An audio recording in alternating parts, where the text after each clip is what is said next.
প্রশাসনের পক্ষ থেকে অবশ্যই পরীক্ষার সাথে এই যে সেপ্টেম্বর 9 তারিখের যে 9 তারিখের যে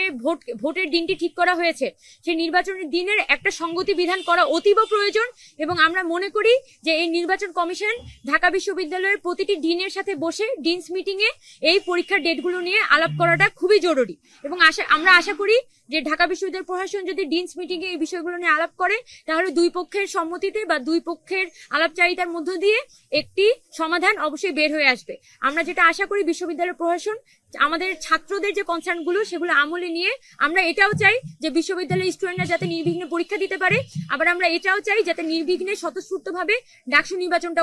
সকলের অংশগ্রহণে অনুষ্ঠিত হয়। তাই এই উদ্যোগটা আসলে বিশ্ববিদ্যালয় প্রশাসনের পক্ষ থেকে দায়িত্ব নিয়ে নিতে হবে। আবার আরেকটা কথা যেটা এখানে বলতে হয়, আমরা গত প্রেস ব্রিফিং এর সময় আমরা বিশ্ববিদ্যালয় প্রশাসনের কাছে এই সাইবার বুলিং এন্ড হ্যারাসমেন্টের কথা বলেছিলাম, এবং সাইবার বুলিং এন্ড হ্যারাসমেন্ট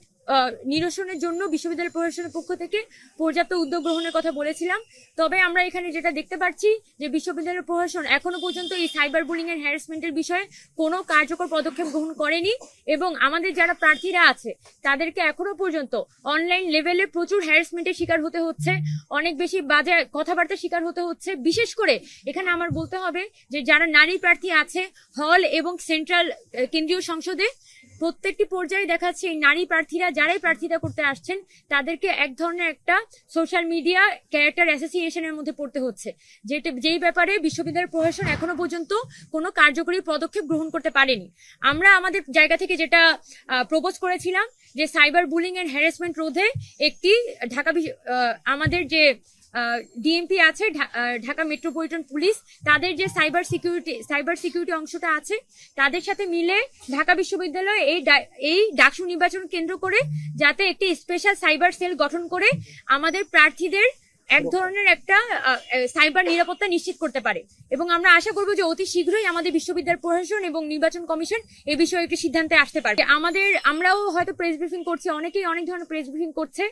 একটা প্রেস ব্রিফিং এ যখন একজন প্রার্থী আরেকজন প্রার্থী সম্পর্কে কোনো ধরনের অভিযোগ দিচ্ছেন, সেই অভিযোগগুলো অবশ্যই প্রমাণ সাপেক্ষে হওয়াটা প্রয়োজন। তা না হলে যখন একটা মিথ্যা কাদা ছুড়াছুড়ির মধ্যে পুরো নির্বাচনটা পড়ে যাবে, তখন আমরা কিন্তু অনেক গুরুত্বপূর্ণ যে বিষয়গুলো আমাদের এখানে সবার আলাপ করার কথা, সামনে নিয়ে আসার কথা, সেখান থেকে ছিটকে আমরা পারস্পরিক দোষারোপের সংস্কৃতির মধ্যে কিন্তু পুনরায় ঢুকে যাচ্ছি। তো সেক্ষেত্রে আমাদের পক্ষ থেকে যেটা মন্তব্য, যে যখন কোনো প্রার্থী অন্য কোনো প্রার্থীর বিরুদ্ধে অভিযোগ দিচ্ছেন, সেটা অবশ্যই সম্পূর্ণ প্রমাণ সাপেক্ষে এই অভিযোগটা প্রদর্শন করা উচিত। তা না হলে বিশ্ববিদ্যালয়ের প্রশাসন যাতে এই বিষয়ে একটা কড়া নজরদারি বা একটা কড়া পদক্ষেপ নেয়, যাতে কোনো প্রার্থী চাইলে আরেকজন প্রার্থীর সম্মানহানি বা কোনোভাবে মানহানি করতে না পারে। এবং সর্বশেষ যে কথা, যে ঢাকা বিশ্ববিদ্যালয় প্রশাসনের পক্ষ থেকে ভোটের দিন ঠিক করা হয়েছে সেপ্টেম্বরের 9 তারিখ, কিন্তু এখনো পর্যন্ত তারা বলেনি যে সকাল 8টা থেকে বিকাল 3টা পর্যন্ত যদি ভোট হয়, তাহলে ভোট কাউন্টিং হয়ে কয়টা নাগাদ আসলে ভোটের রেজাল্টটা দেয়া হবে। আমরা গত বছর দেখেছিলাম, গত ডাকসু ইলেকশনের সময় দেখেছিলাম যে দুপুর 2টা পর্যন্ত দুপুর 1টা পর্যন্ত এখানে ইলেকশন হয়েছে, অনেকগুলো ভোট কেন্দ্রের ভোট বন্ধ ছিল, পরবর্তীতে 3টা থেকে 5টা পর্যন্ত অনেকের ভোট হয়েছে, এবং ফলাফল ঘোষণা করা হয়েছে মধ্যরাতে। এবং এই যে মধ্যরাত পর্যন্ত গড়ালো পুরো জিনিসটা, এই 8-9 ঘন্টা সময়ের মধ্যেই অনেক ভুয়া ব্যালট এখানে ভরা হয়েছিল। এবং আমরা গত ডাকসু ইলেকশনে যে কারচুপির কথা বলি, যে লাইন জ্যামিং এর কথা বলি, তার সাথে যুক্ত হয়েছিল এই অনেক দেরি করে বা গভীর রাতে এখানে ডাকসুর ফলাফল ঘোষণা করা। আমরা যেটা মনে করি যে বিকাল 3টা বাজে যেহেতু এখানে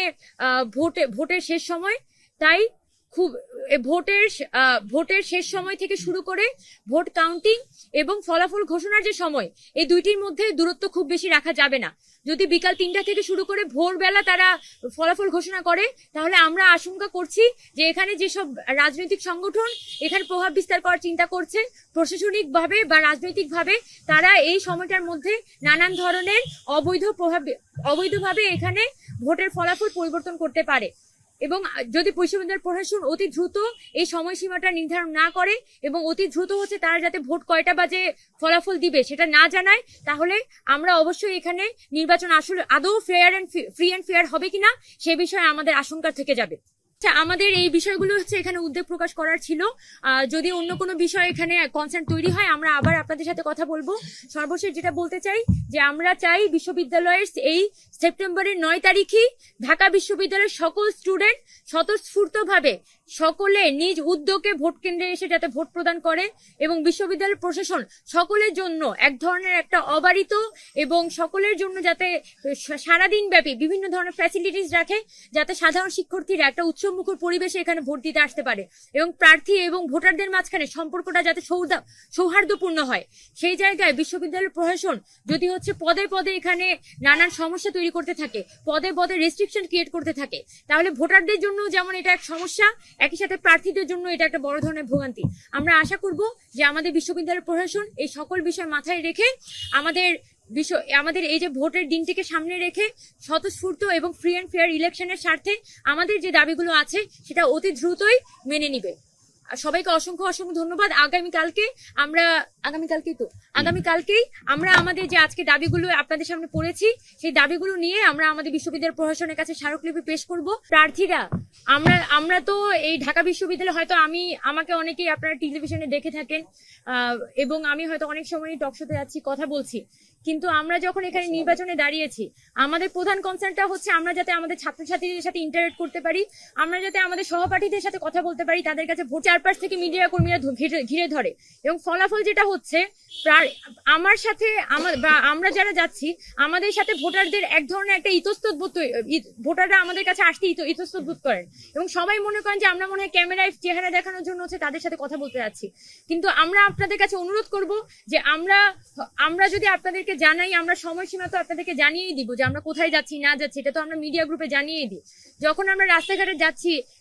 একজন ভোটারের সাথে কথা বলছি বা আমাদের বন্ধুদের সাথে কথা বলছি, আমাদের সোশ্যাল সার্কেলে কথা বলছি, তখন সেটা তো আমাদের প্রাইভেট স্পেস, আমরা ওখানে গিয়ে আমাদের মতো করে ভোট খুঁজছি, আমাদের মতো করে আমরা কথা বলছি। সেই যে প্রাইভেট স্পেস গুলা যখন ব্রিচ করে অনবরত আমাদের প্রাইভেট কনভারসেশন গুলো পর্যন্ত হচ্ছে ইউটিউবে ছেড়ে দেওয়া হয়, সোশ্যাল মিডিয়া ফেসবুকে ছেড়ে দেওয়া হয়, এই বিষয়টা একদমই অযৌক্তিক। এবং আমি গত 2 দিন আগে এই ধরনের একটা পরিস্থিতির শিকার হয়েছি যে জগন্নাথ হলে যখন আমরা গিয়েছিলাম আমরা একটা মিডিয়া গ্রুপে জানাই যে আমরা জগন্নাথ হলে যাচ্ছি এবং সেখানে যাওয়ার পর শুধুমাত্র একটা বাইট দেওয়ার জন্য আমি আমার গলায় হচ্ছে মাইক লাগিয়েছিলাম, কিন্তু বাইট দেওয়ার পরে আমি যখন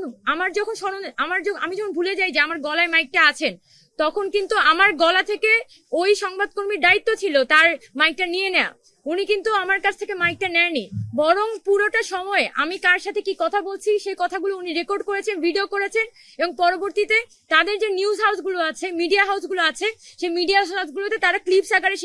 সেই ভিডিওগুলো তারা ছেড়েছেন। এখন আমি মাঠে কোন ভোটারের সাথে কিভাবে কথা বলছি, আমার এলাকার ছেলের সাথে আমি কিভাবে করে কথা বলছি, সেই কথা তো আপনার সোশ্যাল মিডিয়াতে গিয়ে ছাড়ার জিনিস না। আমরা